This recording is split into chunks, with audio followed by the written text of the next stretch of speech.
Imagine what it takes to be a leader. You always wanted to naturally graduate, update yourself to become a very successful leader. And you might have known that each leader will need some skills and competency so that he could lead the organization to success. And today we are so grateful that we have Dr. Henry Yeo and we have Sunny together with us so that they are going to share the key insight from their experience that they documented in the book Step Up Your Performance. That you are going to know what competency, skills, and whatever that you need to become a very successful leader. Hope that this sharing will give you some insight, making your leadership journey much more richer and colorful. So let's dive into the sharing now. I'm Sunny, and beside me is Dr. Henry Yeo. Maybe we start with the introduction of the book, why we came about the book, and then later on we walk through the book with our okay. So I started to write this book about a year ago. So this piece of work took me about 10 months. So it's like delivering a baby. When I wrote this book about 8 months time, I'm stuck. So that's where Dr. Henry came about, and to help me to give me some pointers about how to go further. And so after that, about 2 months time, that was the delivery of the book. So the reason why I wrote this book was because of my client. I was serving SME. Majority of my clients come from SME, apart from my listed company engagement. So I think competency it's not stranger for Intel folks, but competency is a stranger to all the SMEs.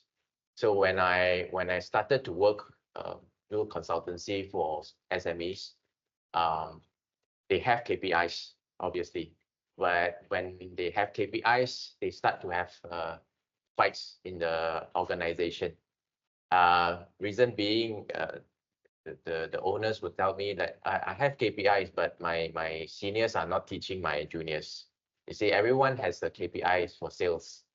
And same goes to sales and admin. So departments are fighting because of KPIs, and it's not driven by the core values of the organization. So I told them this was an issue for SME because SME was being exposed to KPI but not competency. As we know, competency it's how we are going about our goals, and KPI is about where we want to go. So then I start to do some work writing the competency for my clients, and one after another, we have a collection of competency. That's where I started to think, should I just publish a book, since I think we all agree that our life is short, right?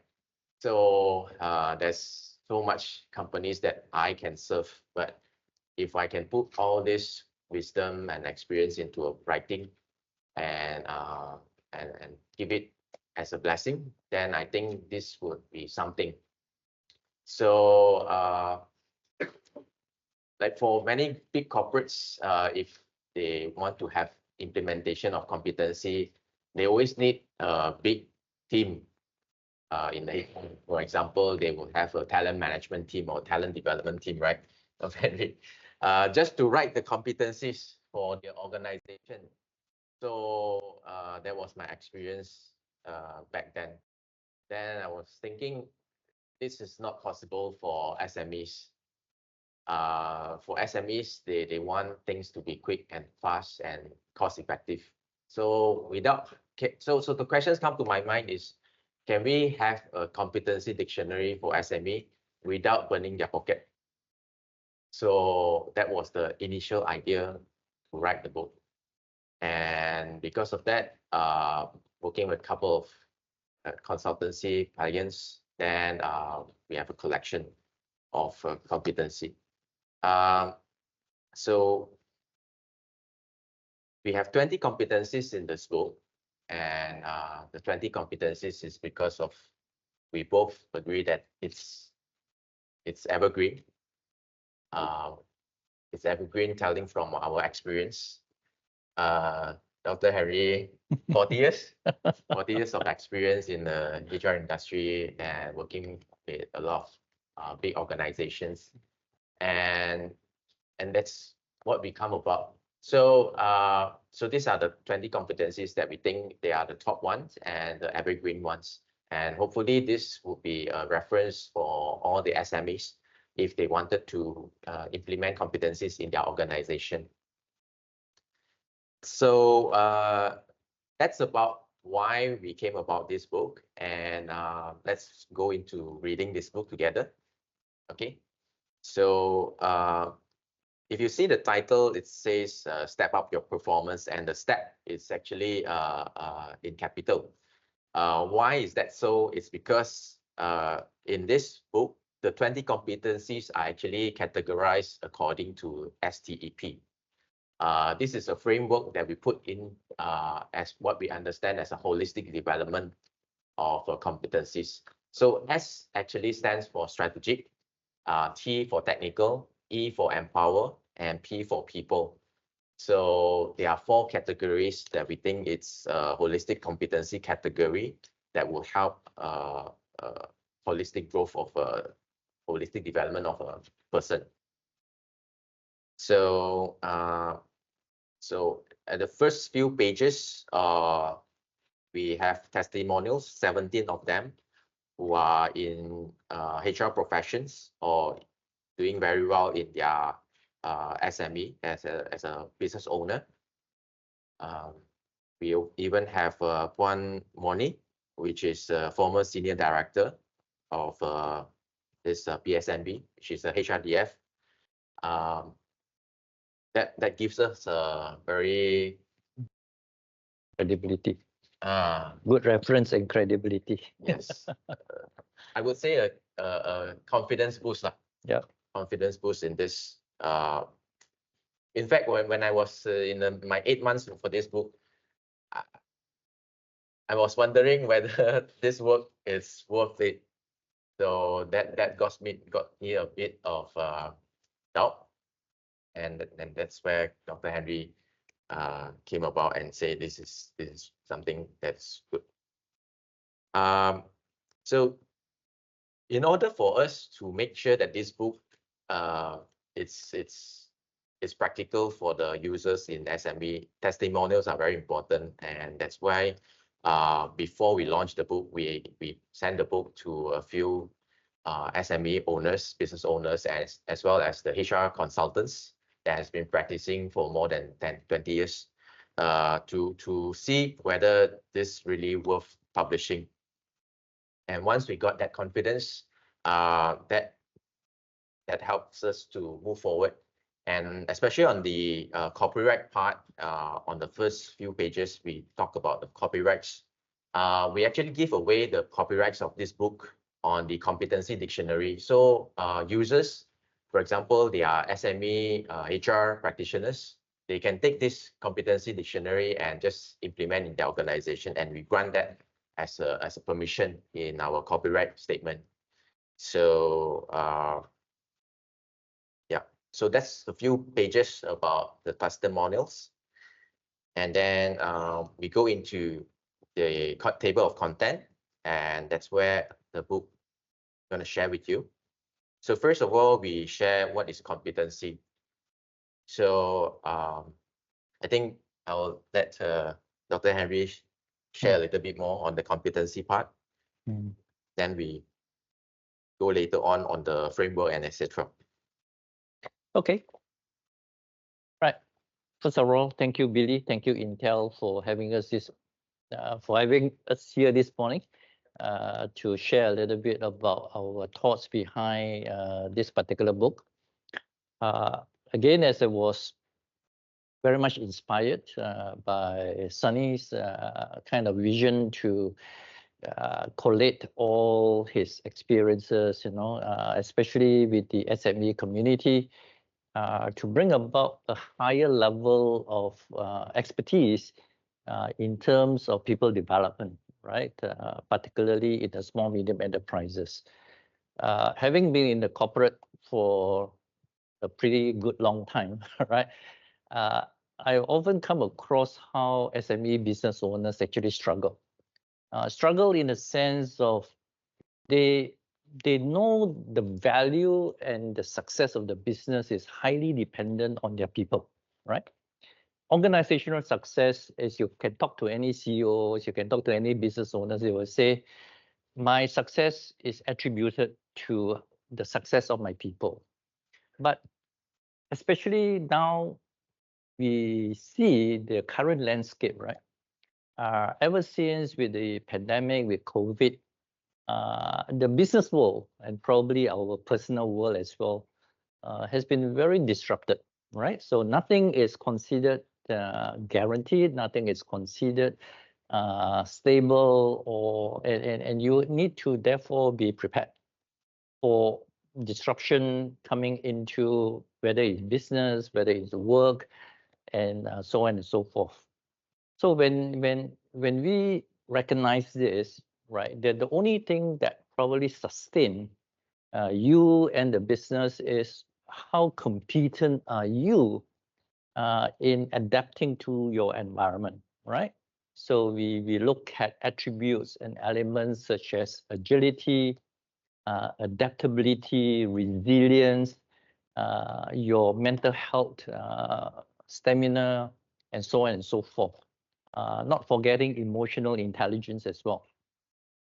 And if you were to put all this into something that is probably a bit easier to appreciate and understand, it literally boils down to how competent are you, either as a very seasoned leader or you are on your way as an emerging leader, right? Because there is a great difference between leading and managing. Managing is the easier part, right? But leading, you need to be able to inspire your people. You need your people to look up to you. You need your people to be able to respect you as credible, as be able to influence, and so many other things, right? So they look up to you as a leader, right? So in order to walk that leadership journey, you definitely need to have self-confidence, right? A high level of self-confidence that you are, one, professional. Second, you are competent, right? In every way that you are so-called harnessing the energy of your team to produce or to deliver the results as expected. And when it comes to writing, right? I know especially the younger generation, you ask them to read, right? Because I teach in universities, right? Both in the postgrad and undergrad. And I know that getting young people to read today is like extracting their, pulling teeth, right? It's painful for the young generation. So I was kind of discussing with Sunny and says, if we are going to write a book, especially on competencies, right? One, we must try to put ourselves in the shoes of the reader, right? Not to make it too dry, too technical, easy to read, that is, and more important, is understandable, easy to adopt and to practice. So if you are able to get hold of a copy of this book and you read through, right, the language, the vocabulary that we use is actually very, very simple to understand, right? We keep jargon to a minimum, but we make it easy for people, right? Be it whether you're a business owner, whether you're a team lead, whether you're a department head, or whether you're just an employee, right? Regardless of your hierarchy in the organization, right? If you pick up this book and you are interested to improve yourself in any area that we have covered here, right? We are almost very sure that you will find something valuable, something useful that you can actually pick it up and work on it to improve, right? After all, this book is a guide, right? It's like a roadmap to empowering you to be a better person, right? Whether you aspire to be a future CEO one day, or whether you aspire to be a fantastic subject matter expert, in your area of choice. This book is actually be able to give you all that, right? Of course, we can't guarantee that this top 20 competencies will be forever the same, right? Because it's evolving. But we probably will be coming up with a second edition, right? If we feel that the times and the trends have evolved and we feel that there is a necessity to revise or to add on new competencies for people to succeed, then there's probably you will see a second edition coming into the market, right? But for now, when we kind of go through the whole spectrum of the 20 competencies that we have covered here, we feel it will be at least suitable, relevant, and valid easily for the next 3 to 5 years. Easy, right?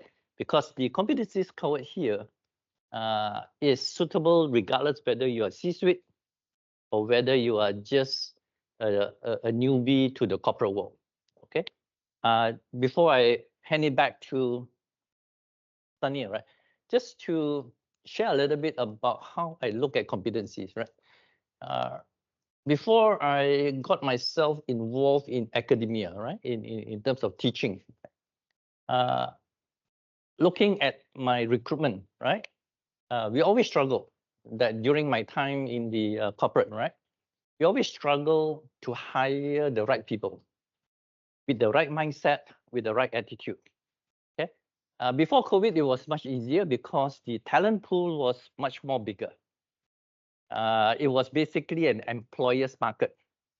But ever since COVID, it has been reversed that it becomes an employee's market in the sense that employees are much more demanding than before from their employers. If they feel that the brand doesn't give them that prestige, that belonging, or the benefits, the culture, and so on are not aligned to their personal values, that is probably they don't see you as their employer of choice, and they probably would have other options, right? But to understand the mindset of this pool of talents, so-called talents, right? I always say, what are the academia doing to be able to produce a talent pool that the employer wants? Because over time, if you study the statistics, right, there is a huge mismatch of universities, colleges, vocational institutes that are producing thousands and thousands of graduates every year, right? Overall, in Malaysia alone, Malaysia produces about 30,000 graduates every year. If we combine all the public U, the private U, and everything, right? So you have approximately this number coming into the market every year upon every graduation, right? But if you were to examine the employment statistics of fresh graduate, you can be quite alarmed that Malaysia unemployment of fresh graduates is super high, right? At any one point in time, depending on the source of statistics that you're looking at, you're probably looking at close to about more than 100,000 graduates that are unemployed or not gainfully employed. And I was always wondering, why is this? Why parents send their children, spend 3 to 4 years to pursue a course, and yet upon completion of their degree is unable to find gainful employment, right? So I was very curious why this happens, right? So in order to understand this, so what's the best thing, right? Best thing, you go into the academia, look and find out exactly what's happening, right? So that's where I venture into. And what probably alarmed me is that in academia, right, whether it's public or private not so bad, public is a different set of story altogether, right? There is no appreciation, no notion of the concept of what employability is all about. So when you talk to the undergraduates, especially, right, all they are interested in is, I want to achieve the highest CGPA score I can get.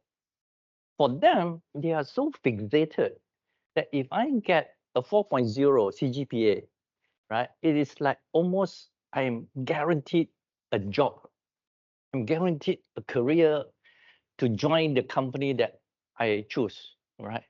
While that may be true, probably during my time, it doesn't hold water today, right? CGPA alone does not guarantee you that you're going to get a job. You need to embrace and acknowledge that employers today are not paying you for your CGPA scores. They are paying you for what you can do for them in the business, right? To justify why they should hire you. And employability is therefore very closely related to how competent are you. All right. You may be scholastically excellent in all your academic subjects, but when it comes to what does it mean for you to be competent to do the job, it's a whole different story altogether, right? So having understood that, and to probably balance things a little bit better, so I says, why not? Let's work on this book. Hopefully, I actually am introducing this book to my students as well. I says, if you want to have a better chance, I am not saying that you read this book, you are guaranteed to get a job, right? Okay. Right. So, but at least it positions them to have a slightly better advantage over other graduates that doesn't really have a good appreciation of what competence or competency is all about, right? So that is why I feel very blessed to be able to work with Sunny to come up this book. Is not only to help those who are already working or who are already in the career, but also to benefit emerging and upcoming talents into the corporate world, to really have a better understanding and appreciation of what being a competent, employable talent they are, to the future employers. Right. Thank you. Right. Okay. Long elaboration. Thank you, Dr. Henry. Dr. Henry has just talked about the student side of it, or emerging talents. What I see from the practitioner of the HR side is that when we're looking at our managers are also not competent in even telling how good is this candidate versus that candidate in terms of probably decision making or teamwork or strategic thinking. So if the managers are not capable of telling what is the difference, or in the terms of mastery level, that makes the problem even worsen. Because if the managers doesn't know, then how would us guarantee that the emerging talents would know? So that's the problem that is happening for the past 10 years. So I have that feeling very strong, because during the interviews back then, 10 years ago, I was a recruiter. So I arrange interviews and managers are interviewing, and I see no difference. Now, 10 years later, the emerging talents has already become the managers. And if the managers don't get to know how to develop themselves or how to develop the new younger generations, and I think our national employability would go into rubbish. So that makes me wanted to do something. And I think competency is one of the things that we want to focus on. And so at least we tell there is a skill, there is a universal skill that I wanted to share with you. In this book, we took the universal mastery level scale, which is 1 to 6. We use Bloom taxonomy, which is widely adopted in education line. And in fact, our primary school education right now, we talk about PT, PT3, PT4. It's all about Bloom taxonomy. And it's good to introduce this to adults because PT is a new concept that's being taught for the past 10 years. But these people that already graduate like us, for the past 10 years, 20 years, we have no knowledge about this.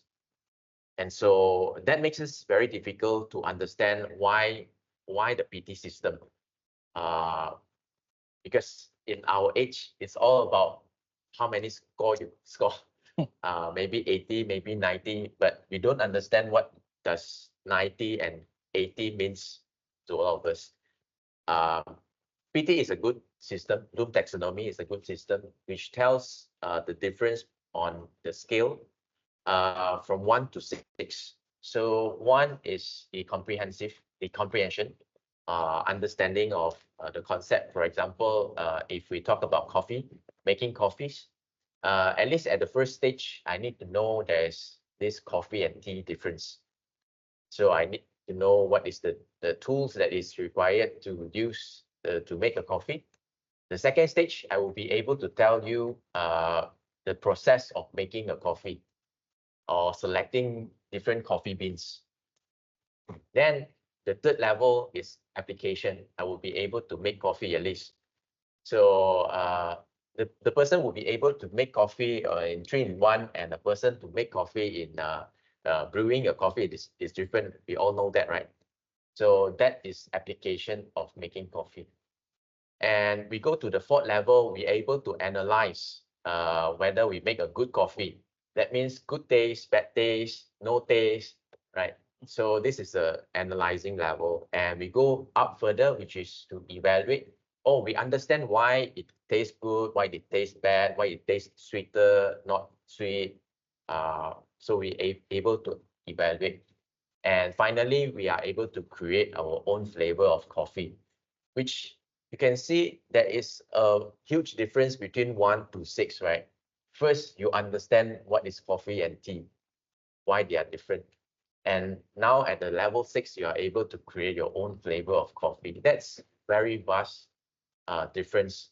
So, but this is are not known to all the publics. I mean, the scale itself. So that's why we want to introduce this scale to SME, because once every managers understand this skill, then the rating of the employee on their competencies will be accurate. Imagine this, each and every organization and the managers, they are rating their employee based on their own ruler. And when the scores comes to HR, right, HR know nothing about the managers, how they evaluate things. And so the fairness it's something that we are not able to achieve throughout the day, even though we have gone through all the processes, right? So garbage in, garbage out, that makes no difference to tell who is good, who is bad. So we introduce this Bloom taxonomy in the book, so that for all the competencies, we not only tell there is a difference between 1 to 6, but also we tell how to gauge between 1 to 6. So we give examples, what it's mean by 1, what it means by 2, 3, and so forth. So for all the competencies, we spell it out, what is the difference between 1 to 6. And apart from that, also we put in if let's say I'm now 3, I want to go in the level 4 or 5, how can I be more competent? So we added in the development suggestion, which is we put it in the 3 categories, A, C, and T. A for assignment. Any page, any page. Just turn to, for example, let's go. I pick 48. 48. 48. Okay. 48. So we take 48. This one is decision making. The second competency, decision making. So 48, page 48, we can see ACT development recommendation. So in order for us to understand and make good decision, what kind of assignment? So here, first example, we can say we can take past decision and make it as a simulation. So when it's a simulation, we lay out all the factors and we simulate and ask the person that is taking this training to be able to make the right decision. So this is a past case. We take it as a case study and then we do a simulation. Or we can write down a past case as a case study analysis, or we can involve a person that is we want to develop this decision making to do a problem solving project. So we involve them into a project so that they can make decision. So we can't build a competency out of the vacuum. We must put people into context, then people are being able to learn out or develop the competency. So it's always in the context. So assignment is always in the context. Then we need someone to do the coaching, which is the second capital letter, C. So the coaching part, I believe Billy has shared with me earlier on, Intel also have this coaching culture, which is very good. So the coaching culture would be able to help like this person going through taking this assignment, making decision. A coach that has more experience or a mentor will be able to tell the person what to do or how to think about this method.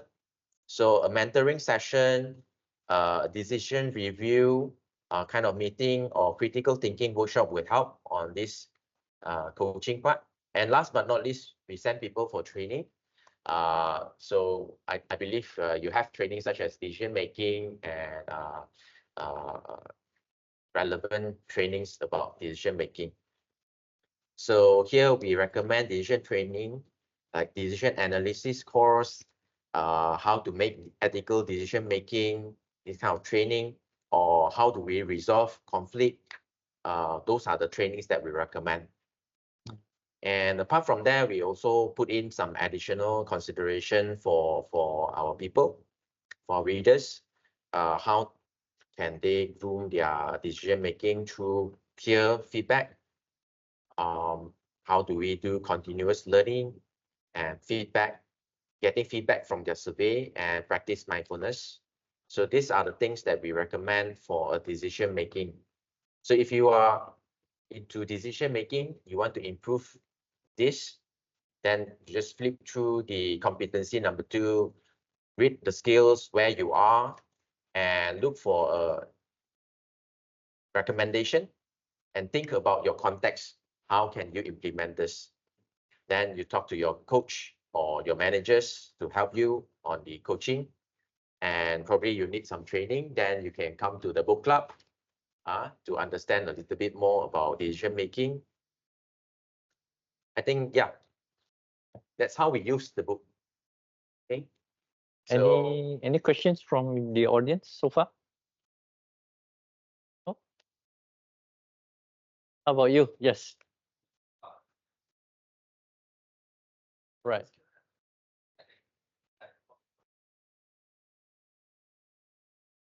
okay, sure. So I think that part I skipped just now. Let me put in the context. In this book, we introduced the STEP competency categories. So we talk about competencies from technical point of view, from soft point of view. So for example, we can turn to page 9. There are 4 categories. So in terms of strategy, we have five competencies. First, strategic thinking. Second, decision making. Third, result orientation. 4, change management. 5, customer focus. Second category, technical. We have technical knowledge and technical expertise as a competency. 7, problem solving. 8, time management. 9, attention to details. 10, planning and prioritizing.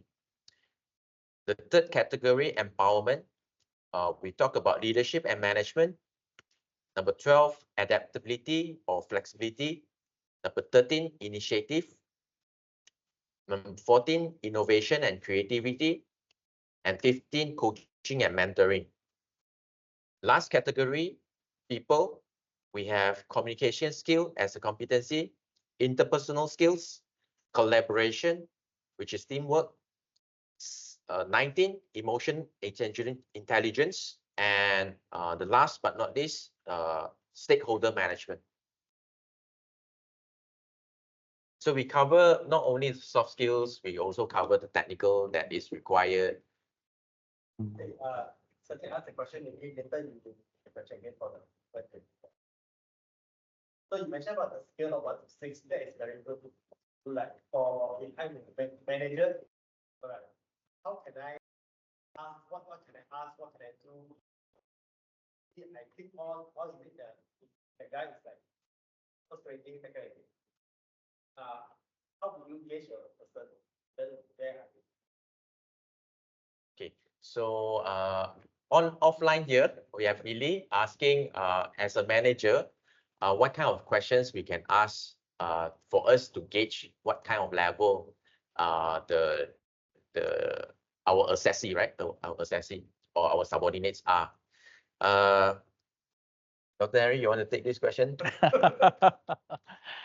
Okay. Now, there's no one formula or one methodology a manager uses to be able to gauge where their direct reports or where their subordinates are in terms of their true potential, right, or their true capabilities. Now, often than not, right, when you are in a kind of a team lead or head of department or section head position, right, what you are likely to understand your direct reports or your subordinates capacity and capability, I would say is probably about what, 50-60% accurate, because you're only seeing them so-called on the surface, right? Now, often than not, right? Often than not, and this is what I share with my own internal senior team as well as my line managers, right? In any organization for the matter, my conservative estimate is there is at least about 30 to 40% true capability of employees that is never discovered.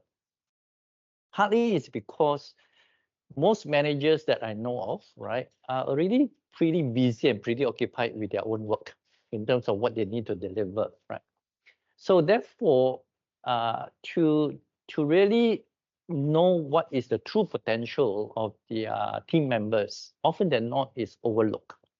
Not by choice, but probably because of the day-to-day things, right? They get so occupied or preoccupied, right? That they understand. So coming back to the evaluation, right? Now, from my own practice and how I observe my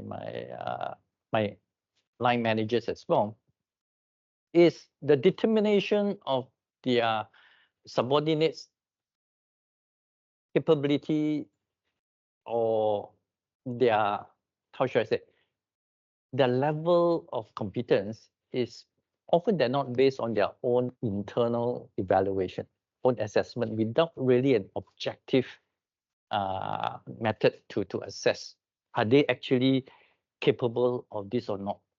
Now, why I'm saying this is because having been managing a team, it is often not really able to see what your people is capable of. Is the opportunity given to them is often not there. Often we pre-assign them, okay, you do this, you do that, you do that. That has already more or less a prefix outcome. If they don't achieve the results, then you are quick to make a kind of a judgment call. Hey, probably you are not to that level yet, all right? So and this is what I'm trying to change the thinking or the mindset of my management team. To in order to know what is the true capability of your people, you must give them assignment that is out of scope. That is not something that they have done before, right? And it's only when you give them that kind of an opportunity, would you really be able to see for yourself, are they really capable of delivering or not? That is where you were able to have a much more accurate assessment of your people. If you only assess by what have been pre-assigned or based on the JD that you give them, right? Often than not, you are maybe about 75% accurate, and you're missing quite a lot of what I call the hidden or the undiscovered true potential of your people. Because I've been in conferences, I've facilitated colloquiums and whatnot, right? Often than not, I ask the participants, why are you here? And guess what? The answer is, I don't want to be here. My boss asked me to be here, one. Actually, I'm good already, one. It's my boss that actually needs that that awareness, that training or whatever, right? So and that kind of gets me very puzzled, because I've have honest conversation with managers that tell me, hey, actually I'm not good one, but I cannot tell my people I'm not good now. So I must kind of say they are not good so that they can become better, so that I don't look so bad. So we have this kind of instances as well. So that's why it says, if you truly wants to know the true capability of your people, right, give them an assignment that they probably have not done before. You just let them know what is the results that you want and see how they go about to deliver for you, right? And based on how they deliver, then you ask them, okay, how did you get this? And let them share with you. Oh, to get this, I did this, I do that, I do what, right? And then you then make a better evaluation of the true capability of people and discover their strengths, their area of improvement, what they need, and then you look back and says, oh, okay, probably if you have a little bit more knowledge on these particular competencies, I believe your results can be better. You can do things a little bit faster. You don't have to spend so much time hitting the wall or whatever, right? So that is how you actually nurture, identify, and develop your people. At the end of the day, right? People development, often than not, right, is a manager's nightmare. A lot of managers that I know of, right, whether in my own organization or when I'm doing consulting, one of their greatest fear is this: if I train my people well, I'll be out of my job. That person is going to take over. But I challenge them and say, if you want to be promoted to a higher level, you better make sure you have a ready-made successor, because your bosses are not likely to see you as a promotable candidate if they know that if I promote you, I'm going to have a vacuum in the department that I'm going to promote you. And if that business is a business critical unit, then you just stay there and you forever you will not be able to go up or go anywhere else. So promoting your subordinates to your level that you are in, you're actually doing yourself a great favor for you to move to the next level up. And this is something that managers need to understand. Yes.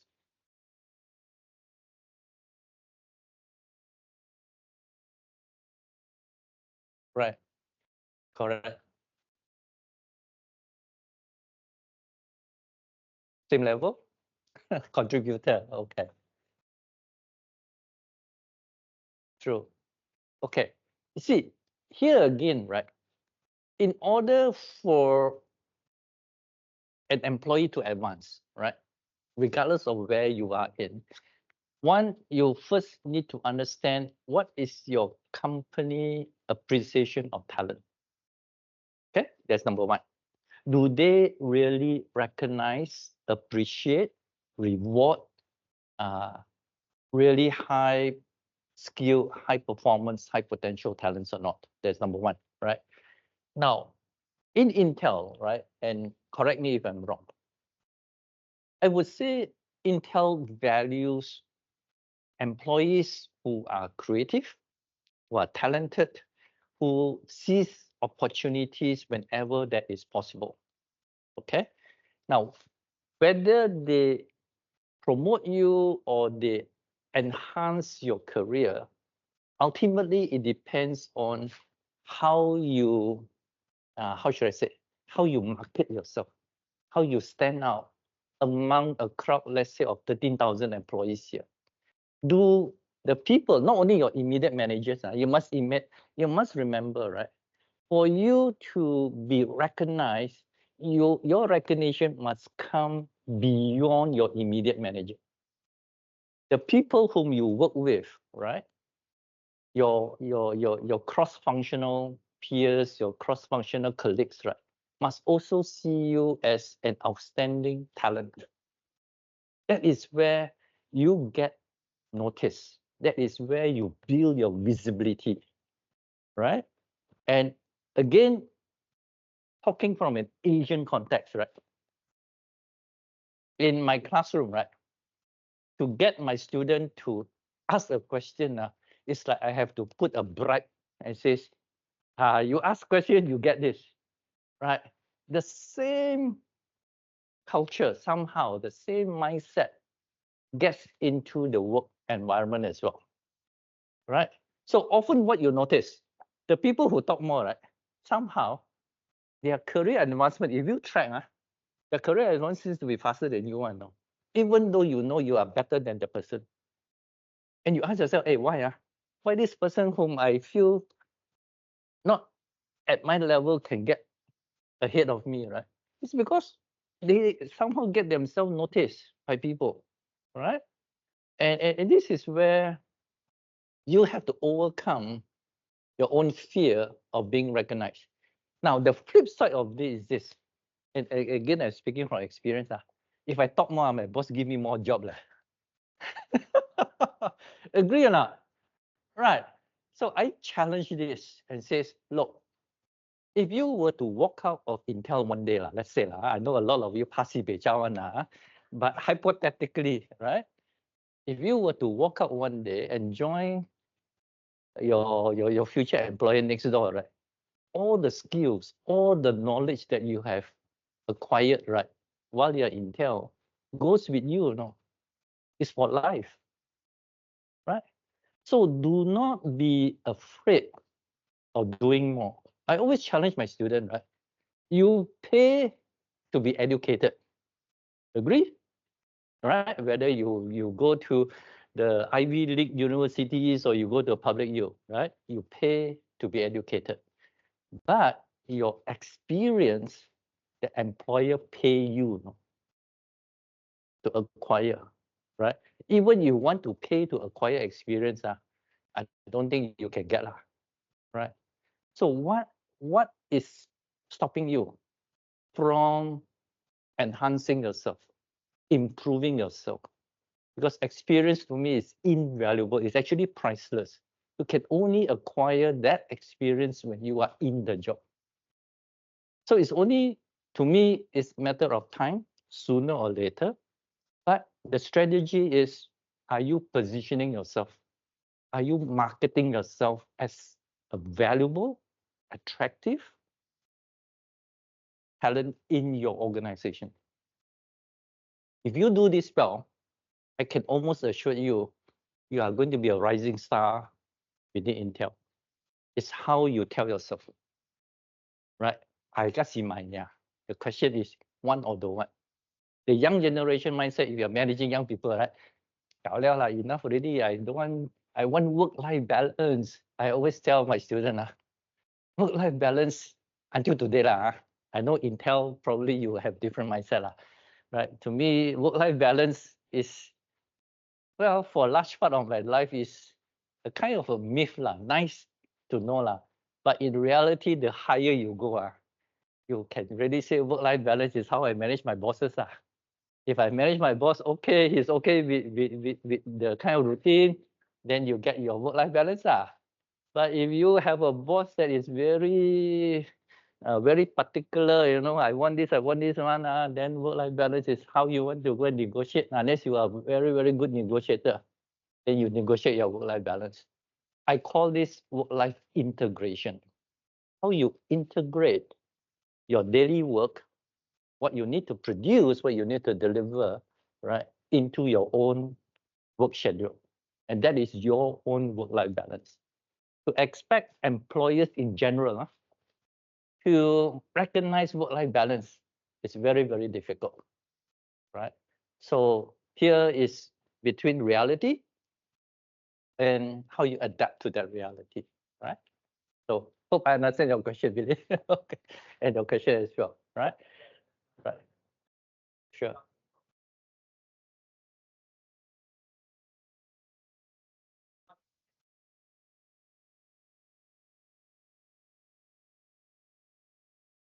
Okay. Now, you want? Oh, okay. Okay. Now, I can take. sure. Okay. Right. So I think the few questions that we have, at least the three we have just now, are all on the evaluation. So in this book, the examples that we quote is what we observe. So that's why we call it behavioral examples when we say 1 to 6. So to answer Billy's question just now, what is the question to ask? I think Dr. Henry has already answered, which is how have you arrived to this? So from this, we will be able to tell what is the level.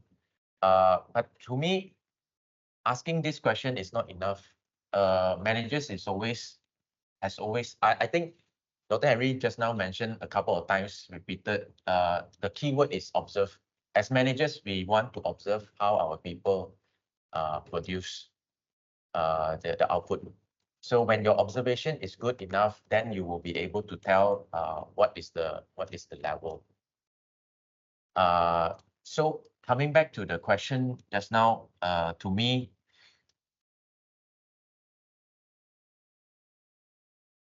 I would say that the levels, it's when you are able to tell that you are that level, refer back to the behavioral output. When you want to fight, and you just want to justify, for example, your managers gave you a lowest rating, and you want to justify. So the best justification, I would say, is through the outputs. The outputs is actually, it's what we are able to do, which is on the behavioral side. We have generated, for example, we just take one example just now. I saw organizing and prioritizing. So for example, if I'm a person that is given a project, what are the things that I can tell and reprioritizing things? These are the things that I have analyzed and I have evaluated the situation. I swap this process and all that. That means I already at the level, performing at the level of analyzing and evaluating. So we judge on the output itself rather than what is in our head. That's why we put it as a behavioral observation instead of what is going through our head, which is unable to identify. So to us, behavioral standards, behavioral indicators would be the much more reliable indicators to judge a person. So going back to that person, if you feel that you are wrongly judged, go back to observe what you have done behaviorally that has already been portrayed out.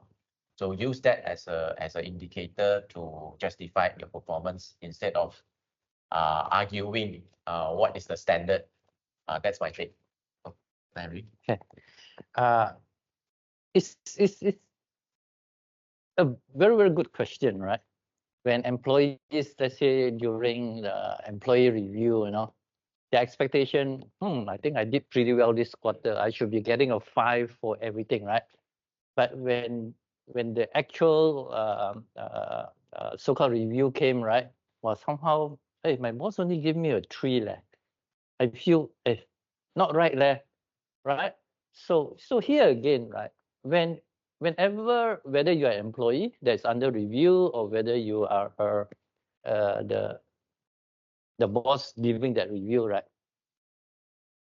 the first thing that the employee will need to ask is, why my boss give me a 3 instead of 5, right? So you need to reflect upon that scenario, right? If let's say you switch role, that means you become the manager, would you give me a 3 or 5, right? Now, let me share some a situation which my protege just called me up a few days ago, right? So I was asking him, so how are things in its place, And he described a scenario, right? So they have a sales head, right? So, and they just completed an event which is attended by about 500 people. So I says, how did the event go, right? On the surface, right? The event went well, right? 500 people turn out. Things were more or less executed according to plan. So I says, by judging by the tone of voice, you are not happy. Yeah, I says, I'm not happy. Why? It's because the way that the sales head got the things done literally step on the toes of everyone in the organization. Yes, you deliver the result, right? 500 people came, right? And it was considered based on the checklist and a good job done. But the process of it, right? You step on the toes of all your colleagues. So to him and to the CEO, this is not what is supposedly to happen, right? You violated the company values of collaboration, right? Of helping one another to resolve. So sometimes getting the results at the expense of the practices, the values that the organization have will not give you that 5 that you are so proud of, right? So you need to be mindful. While achieving the results is one thing, but you also need to understand how did you go about in achieving the result. Did you need to backstab? Did you need to kind of so-called unethical ways of achieving your results, right? So these are the consideration. So if you feel that your boss did not give you that rating that you rightly deserve, then ask for an honest feedback from your boss. Hey boss, why you give me a 3? So how you ask is also very important. Do not challenge your boss. They are boss for that reason now. Okay. All right.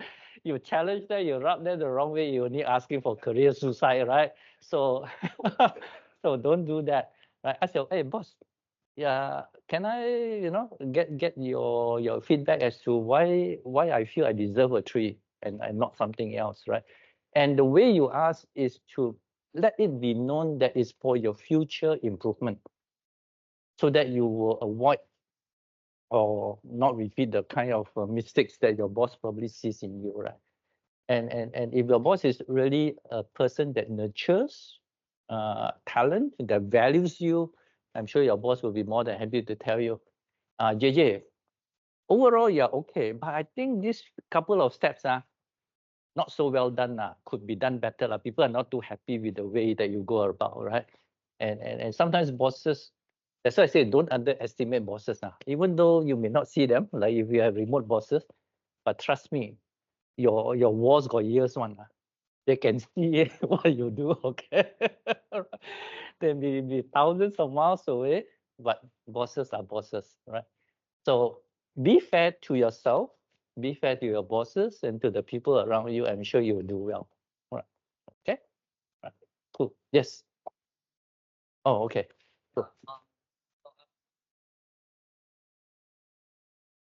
Really intrigued by a statement that Dr. Henry said just now. It's very hard to get people to read books nowadays, right? I hope my question is not awkward since we're in the Sure. But what's your thought on the relevancy of using reading books in knowledge? Because there's so many abundance type of alternative information channel, right? Like websites, social media. Sure. So Okay. yeah. Individual learn in many ways, right? Some of us are visual learners, some of us are audio learners, some of us are very kinesthetic, right? That we need to work with our hands in order to acquire knowledge. So first and foremost, understand what is your learning preference. Are you a person who likes to read, or are you a person who likes to hear, right? So because if you do not fully understand your learning preference, then forcing yourself to, let's say, read when you are not a person who likes to read, you are not going to have anything internalized one. No, it's just only words only that you are looking at, right? So here again, I would say, right now, I don't agree. I mean, I don't disagree with you that today generation, they open your device, tablet, handphone, or whatever, right? You come across many things. But you need to be very honest and ask yourself, out of the things that you read, right, on especially online, right, what is the percentage that you're actually absorbing? And this is what I find in my students today, right? They want easy way out, right? Don't know, ask Google lah. And now worse still got Chat GPT, right? Very jialat, no, right? So the smart ones, I ask question, they copy the whole question, post it to Chat GPT and says, hey, tell me how the answers come out lah. It may be, it looks perfect, but how I test them? Okay, wow, very good response you give me. Now, explain to me what is the context behind. If they don't know their stuff, cannot explain. Agree or not? So to me, that is not knowledge. To me, that is actually cheating yourself in trying to make yourself look knowledgeable. Yes. So I hope that understand the question. So if you really want to build knowledge, acquire knowledge, right? As hard as it may be, right? No shortcut to success, right? To me, reading is still one of the best form of knowledge acquisition. Because when you read, you're actually conditioning your brain. Hey, I'm reading with an objective, with an intention to broaden and to deepen my knowledge. Right.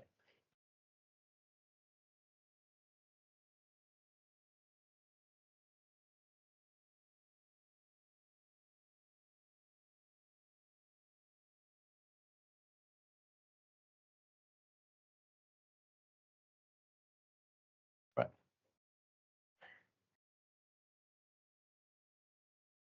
Okay. Maybe my response to you is not direct, but I tell you or share with you how I learned last time. During my learning days, right? No Google, no Chat GPT, okay, no Gemini, no whatever, right? The only source of knowledge acquisition is all through printed, right? Encyclopedia Britannica and all the trade journals and all that. Now, basically, I'm a person who is both a visual as well as a kinesthetic learner. But how do you learn kinesthetically when you have to read? So my way of overcoming this, right, is I make notes. To me, when I'm making notes, right, it's actually activating my hand. So it's actually a bit of kinesthetic involvement there, right? So when you start to jot down notes, when you start to draw diagrams, flow charts, and whatever, right, you're actually helping yourself in terms of retention. Your knowledge retention becomes better, right? So regardless whether what type of learner you are, right, you need to be a little bit imaginative, creative, right, to look at ways that you can actually learn more meaningfully. And when you're able to find that, then you find that learning becomes a little bit more enjoyable, right? And that is where you stir your own passion to actually become a knowledge worker. At the end of the day, right, the currency of your value to your employers is actually your knowledge. And no employer can take away that. It's not like, oh, you want to leave tomorrow, right? I plug in a thumb drive, I I download all that you have learned from here, right? It does not work that way, right? So it carries with you, and the more that you have, you'll become more and more valuable. And employers today are paying you for what you have, right? Your head knowledge. But more importantly, they want to see how do you apply your head knowledge into the work that they have for you. And if you fulfill the expectation, well, I'm sure you're on your way to a better career success than ever before, right? So don't be afraid to show your boss that, hey, I actually got more one, right?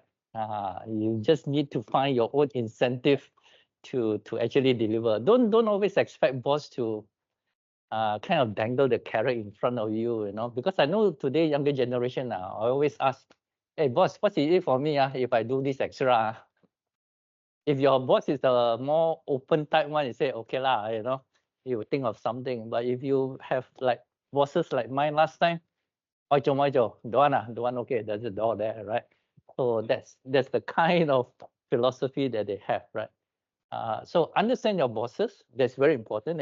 And this is not teach in any book. I wish I can write that down as a competency, right?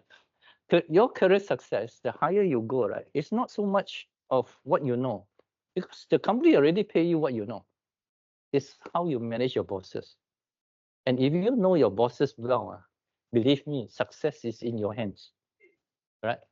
So that's why I say, how well you know your bosses is a reflection of where you are in your career now, right?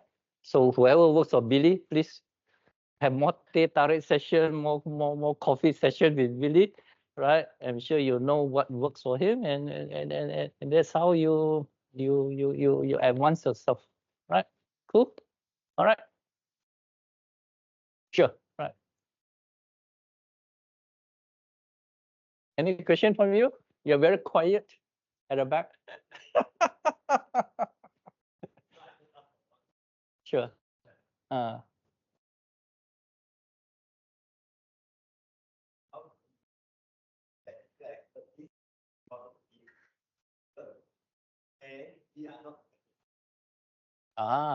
So a non-technical person doing a technical job. In the first place, if I can be very blunt and honest, is this the career that you want to be or not? However, again, as I says, right, I've come across individuals that their career have taken a whole different pathway altogether, right? I've interviewed candidates that comes from food science, right? Or in the sciences, computing and that. But they want career that is not related to the field of study and to do something that is much more of their passion, right? So coming back to the question asked by Billy, right? If you are a non-technically inclined person, but somehow you find yourself in a career or in a job that is technical in nature, right? You probably first and foremost need to be very honest with yourself, right? Why are you in this job? Is it because out of necessity you couldn't find something that you really like to do, right? and this was the best that you have, then is not so much by choice, but out of necessity to be in the job, right? Then as long as you are not feeling miserable, right? Okay, coming to work or whatever and delivering you, then I believe it is still sustainable. You still can continue on. But the minute that you start to feel being miserable, right? Then I probably would advise that, right? Then perhaps it's time for you to look for something that really is not going to demotivate you. It's not going to demoralize you, because I also seen cases where a lot of people, the young people, actually are quite easily depressed nowadays. So you do not want to be in that kind of situation, right? To be depressed over something that you don't enjoy doing, right? And this is a question, I guess, you have to ask yourself, right? Is it something that you can overcome to somehow find a way to enhance your interests, right, in the work that you are doing, or would it be a better alternative for you to find something that you like to do, right? Just to share a story, if you know this, our Malaysian famous chef one, celebrity, right? Do you know that he graduated with a degree in accountancy, right? That was not what he wanted, but then what his parents wanted, right? So what he did was to fulfill his parents' expectation. He completed the program, and when he got his certificate, right, he presented to his parents and said, "Nah, this is what you want. I've delivered it for you." And that's where he ventured into the F&B line, right? Into the so here again, you have to ask yourself, right? Is this something that is your area of passion or interest, where you don't view it as work, you view it as something that you like to do? Then it's no longer work, right? And every day you feel motivated, you don't need alarm clock to wake you up and what that, right? But you feel that, wow, every day I wish it's a public holiday lah, whatever, right? Then it's probably not your cup of tea anymore. Then go and find something else. And today, for the young generation, right, there's so many options available now for you, right? So you have to find the area that you're really passionate about, that does not drain you emotionally, right? And hope for the best, right? So I always say it's not worth to be depressed over a job today, right? I think your mental health is much more valuable, and the company needs you to be mentally alert, right? Mentally fit to be actually in the workplace, right? Because I think the things that you do are super important. You cannot afford to make real mistakes, right? Okay, right. So, cool, right? And I hope you all can join us at the managers cohort, right? We'll get to share a little bit more in terms of framework, how to visualize yourself if you want to grow your career, as a manager, right? What are the competencies that you need to take note of, and then hopefully that will give you some insights into embarking you on that journey. Right? Okay, cool. Thank you. That's all the time that we have for today. If you like video like this, do remember to hit the like button and subscribe to us to get more. If this sharing resonates with you, I would encourage to check out Kai En's Third Alternative by Stephen Covey. That is going to give you a different perspective, how you use a strategy in there in your day-to-day life. And I will see you again next month. Bye-bye.